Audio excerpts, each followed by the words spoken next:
get a little historical for a moment and talk about the history of African-American protests. And so what we're going to do is we're going to check this video out, and then we'll come back on the other side and talk about it. You take me for a fool, boy. One of the things that scholars have been particularly interested in is understanding the ways in which enslaved Africans resisted. People say, well, if slavery was so brutal, why were there not more slave rebellions?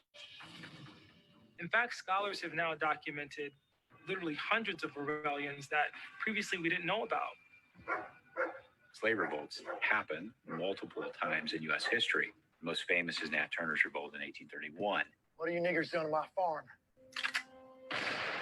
He leads a series of attacks on white people throughout southeastern Virginia. Dirty bastards! In one case, they storm into a school and kill the teacher and about a dozen children. He basically says, who do you think these children will grow up to be? These children are groomed from a young age to be masters, to be slave owners. Get that loaded on the wagon. We have to understand also why there aren't things like Nat Turner happening every month of every year across the South. Quickly, come on, move. Enslaved people understand the balance of power. Move! The deck is stacked against them. Hurry up. Even when you look at rebellions that were really just rumors, the response was so violent. Hundreds of people would be imprisoned or lynched as a result of the suspicion of a rebellion. And they understand that even if they don't mind losing their life, they don't have the right to make that choice for their brother, their sister, their child, their parents. Honey on my sweet tails, boy. But rebellion wasn't the only way that enslaved Africans could resist.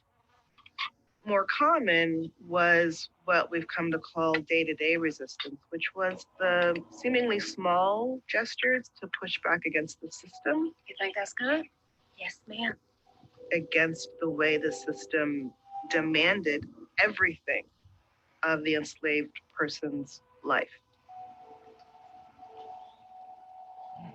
For instance, deliberately working a little slower, burning food or poisoning food, Mutilating oneself so that one would not be able to do work. To learn how to read and to write. To sometimes just finding the power within that system to survive. It's time your family pays kunta. Run! Wow. So when we look at that, Roy, when you look at something like that, it sort of sends chills up your spine. I saw you, your reactions. What's your thinking? Well, we are some of the most ingenuitive people on the planet, if not the most ingenuitive people on the planet. But even in slavery, even in bondage, we were consistently thinking of ways to rebel, to fight back, to organize, to get to freedom, and even if it was just in our minds.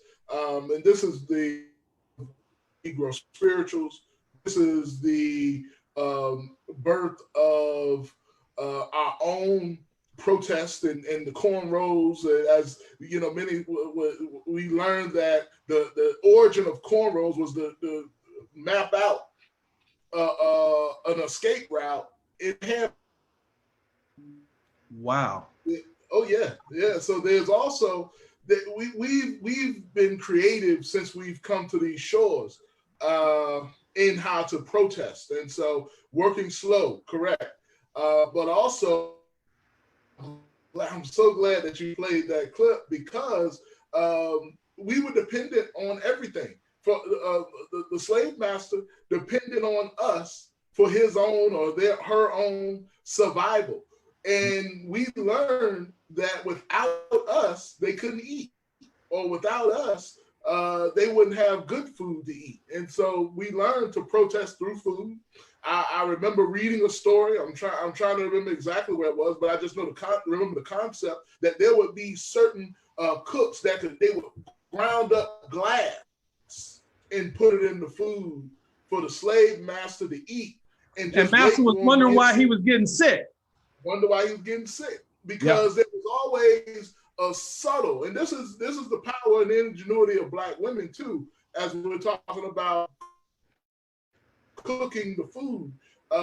They learned the herbs of the earth and the various medicines and how to heal, because they had to create, even when we were whipped in the field, they had to create the salve.